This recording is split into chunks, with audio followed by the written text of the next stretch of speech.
ఈ అన్నింటికి మించి ఈ దేశంలో అనుభవాలు ఏంటి అంటే, ఇప్పుడే నేను వైజాగ్ స్టీల్ ప్లాంట్ గురించి చెప్పిన. వైజాగ్ స్టీల్ ప్లాంటు నష్టాల్లో పోయింది కాబట్టి ప్రైవేటీకరిస్తున్నాము అని ఇవాళ కొంతమంది చాలా చక్కగా సన్నాయి నొక్కులు నొక్కుతున్నారు. ఎందుకు పోయింది వైజాగ్ స్టీల్ ప్లాంటు నష్టాల్లోకి అంటే ఇది కారణం. ఎందుకు అంటే బైలదిల్లా అనే ఒక గని ఛత్తీస్గఢ్లో ఉంటుంది. దాన్ని మాకు క్యాప్టివ్ ప్లాంట్ కింద కేటాయించండి అని వైజాగ్ స్టీల్ ప్లాంట్ అడిగితే దాన్ని కేటాయించకుండా దాన్ని అదానీ గారికి ఆక్షన్లో అప్పచెప్పింది కేంద్ర ప్రభుత్వం. ఏమైంది దానివల్ల? వైజాగ్ స్టీల్ ప్లాంటు ఒక గని లేకపోవడం వల్ల, క్యాప్టివ్ గని లేకపోవడం వల్ల, ఎందుకంటే వైజాగ్ దగ్గర ఎక్కడా కూడా దగ్గరలో 100 కిలోమీటర్ల దూరంలో కూడా ఎక్కడా కూడా నిజానికి గనులు లేవు, ఐరన్ ఓర్ మైన్స్ లేవు. Nearest is Bailadila. ఇది మాకు కేటాయించండి, మేము బతుకుతాము, మేము పబ్లిక్ సెక్టర్ అండర్టేకింగు, మా దాంట్లో రిజర్వేషన్లు ఉంటాయి, ఎస్సీ ఎస్టీ పిల్లలకు ఉద్యోగాలు వస్తాయి, పబ్లిక్ సెక్టర్ బలపడితే ప్రభుత్వం బలపడ్డట్టు, దేశం బలపడ్డట్టు, జాతి సంపద పెరిగినట్టు మాకు అలాట్ చేయండి అని నోరు నెత్తి బాదుకున్నా వాళ్ళకు అలాట్ చేయలే. ఆక్షన్లో పాల్గొనండి, తెచ్చుకోండి అని చెప్పిండ్రు. అల్టిమేట్గా ఏమైంది? దాంతో బైలదిల్లా పోయింది, ప్రైవేట్ రంగంలో ఉండే అదానికో బొదానికో పోయింది. పోయినాక ఏమైంది? ఇవాళ వైజాగ్ స్టీల్ ప్లాంటు నష్టాల్లో పడ్డది. నష్టాల్లో పడ్డానికి ఇవాళ ఏమంటున్నారు? నష్టాల్లో పడ్డది కాబట్టి ఇప్పుడు అమ్ముతున్నాం అంటున్నారు. అంటే ఇదంతా ఎందుకు చెప్తున్నా మీకంటే, రేపు సింగరేణి విషయంలో కూడా ఇదే రకమైన వ్యూహం అవలంబించడానికే ఉద్దేశపూర్వకంగా జరుగుతున్న కుట్ర ఇది. ఉద్దేశపూర్వకంగా సింగరేణికి కోల్ బ్లాక్స్ కేటాయించకుండా సింగరేణి కూడా వేలంలో పాల్గొనండి అని సన్నాయి నొక్కులు నొక్కే కిషన్ రెడ్డి కానీ, అదేవిధంగా ఇవాళ ఆయనకు వంత పాడుతున్న బీజేపీ కానీ ఒక మాట చెప్పాలి. ఏమైంది మరి రేవంత్ రెడ్డి గారి లేక? రేవంత్ రెడ్డి గారి వ్యతిరేకత ఎందుకు మాయమైంది? 2021 డిసెంబర్ 11 నాడు కోల్ బ్లాక్స్ కేటాయించండి సింగరేణికి అని డిమాండ్ చేసిన రేవంత్ రెడ్డి గారు పీసీసీ ప్రెసిడెంట్గా ఇలా ఏం మారింది? ఎందుకు ముఖ్యమంత్రిగా మీరు ఆ వేలం పాటలో మేము పాల్గొంటాము అనే మాట చెప్తా ఉన్నారు? బీఆర్ఎస్ రక్షణ కవచం అని నేను ఊరికే అనడం లేదు. 9.5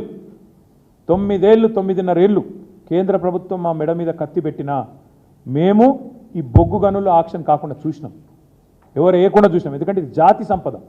సింగరేణి బలపడితే సింగరేణి కార్మికులు లాభపడతారు, సింగరేణి బలపడితే మన రాష్ట్రానికి లాభం జరుగుతుంది. సింగరేణి పవర్ మనం మర్చిపోకూడదు. సింగరేణి పవర్ ఏంటంటే, సింగరేణి కార్మికులకు ఉండే సంఘటిత శక్తి పవర్ ఏంటంటే, ఆనాడు తెలంగాణ ఉద్యమంలో 36 రోజుల పాటు సకల జనుల సమ్మెలో సింగరేణి కార్మికులు జంగు సైరన్ ఊదితే దక్షిణ భారతదేశం మొత్తం గాఢాంధకారంలోకి పోయే పరిస్థితి ఆనాడు వచ్చిన విషయాన్ని నేను మీకు గుర్తు చేస్తా ఉన్నా.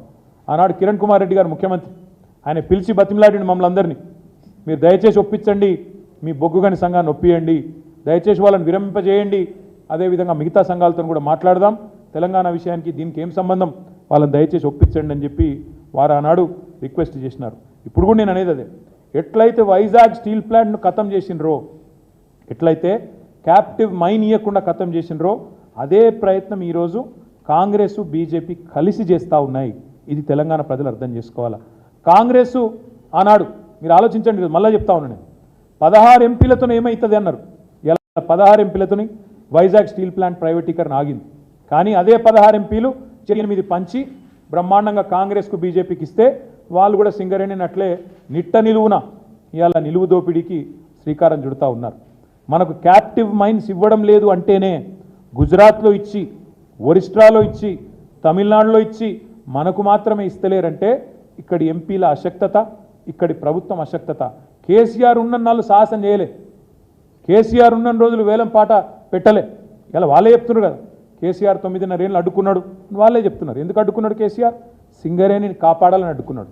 ఎందుకంటే కేసీఆర్కి తెలిసింది, ఏం తెలుసు, వైజాగ్ నెట్లనైతే ఇవాళ వీళ్ళు నష్టాల బాట పట్టించి చివరికి ప్రైవేటీకరణకు తెరలేపినరో, సేమ్ సింగరేణికి పట్ల కూడా అదే కుట్ర వైఖరి ఉంటుంది అనే ఉద్దేశంతోనే కేసీఆర్ గారు సింగరేణిని కాపాడడానికే ఆ ఆక్షన్లో పాల్గొనలేదు. ఇప్పుడు కూడా మేము చెప్తా ఉన్నాం, రేవంత్ రెడ్డిని, బట్టి విక్రమార్క గారిని, అదేవిధంగా కేంద్ర బొగ్గు గనుల శాఖ మంత్రి కిషన్ రెడ్డి గారిని కూడా డిమాండ్ చేస్తూ ఉన్నాం. ఎవరైనా కేంద్ర కేబినెట్ మంత్రి కొత్తగా అయితే రాష్ట్రానికి ఒక ప్రాజెక్టు తేవాలి, కొత్త ప్రాజెక్టు తేవాలి. కానీ మా కిషన్ రెడ్డి అన్న ఏం చేస్తాడు?